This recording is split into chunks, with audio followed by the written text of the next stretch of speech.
പുതിയ പാർട്ടി രൂപീകരിച്ച് രാഷ്ട്രീയത്തിലേക്ക് പ്രവേശിച്ചതിന് പിന്നാലെയാണ് നടൻ വിജയ് നിരന്തരം വാർത്തകളിൽ നിറയുന്നത്.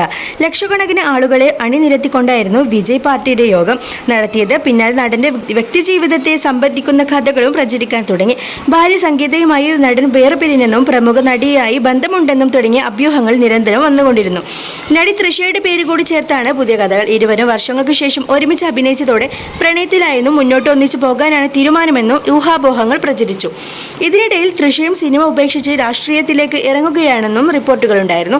അത്തരത്തിൽ വിജയ് തൃഷ ബന്ധത്തെക്കുറിച്ച് പ്രചരിക്കുന്ന കഥയിലെ സത്യാവസ്ഥ പറയുകയാണ് സംവിധായകൻ ആലപ്പി അഷ്റഫ്. വിജയും പിതാവും തമ്മിൽ ചില അഭിപ്രായങ്ങൾ വ്യത്യാസങ്ങളുണ്ടായി. അതിന് കാരണം രാഷ്ട്രീയത്തിലേക്കുള്ള കൈകടത്തലാണ്. അത് വിവാദമാവുകയും കോടതിയിലെത്തുകയും ചെയ്തു. MGR, ജയലളിത, വിജയകാന്ത് ഒക്കെ കളമൊഴിഞ്ഞപ്പോൾ വിജയ് രാഷ്ട്രീയത്തിലേക്ക് വന്ന് ഞങ്ങളെ നയിക്കണമെന്ന് ആരാധകർ ആഗ്രഹിച്ചു. അന്ന് ആരാധകർ പറഞ്ഞത് എനിക്കൊരു തൊഴിലുണ്ട്, അത് അഭിനയമാണ്, രാഷ്ട്രീയത്തിലേക്ക് ഉടനില്ലെന്നാണ്.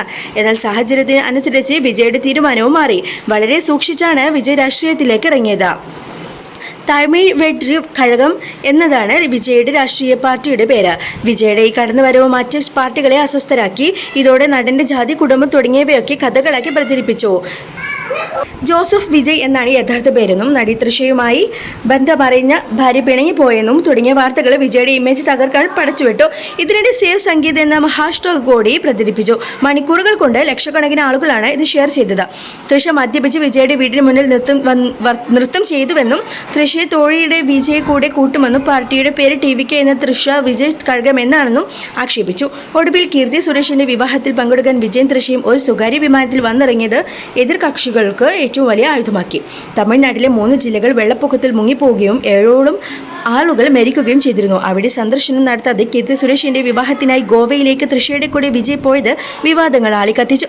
അഥവാ കല്യാണത്തിന് പോകണമെങ്കിൽ എന്തുകൊണ്ടും ഭാര്യയും കൂട്ടി പോയില്ല? ഉത്തരവാദിത്തമുള്ള രാഷ്ട്രീയ നേതാവിന് ചേരുന്ന പണിയല്ല ഇതെന്നും ആരോപിക്കപ്പെട്ടു. ഇത്തരം നിറം പിടിപ്പിച്ച ഗോസിപ്പുകൾക്ക് തമിഴ്നാട്ടിൽ യാതൊരു പ്രാധാന്യവുമില്ലെന്നതാണ് സത്യം. വിജയ് രാഷ്ട്രീയത്തിൽ ശോഭിക്കുമെന്നാണ് കോടിക്കണക്കിന് ആളുകൾ വിശ്വസിക്കുന്നത്. ഭരണത്തിൽ കയറാൻ സാധിച്ചില്ലെങ്കിൽ കുറച്ച് സീറ്റുകൾ പിടിക്കാനാണെങ്കിലും അദ്ദേഹത്തിന് സാധിച്ചേക്കും. ഇനിയും കുറച്ചുകൂടി ശ്രദ്ധയോടെ മുന്നോട്ട് പോവുകയാണെങ്കിൽ ഭരണം പിടിച്ചെടുക്കാനും അദ്ദേഹത്തിന് സാധിച്ചേക്കുമെന്നാണ് ആലപ്പി അഷ്റഫ് വ്യക്തമാക്കുന്നത്.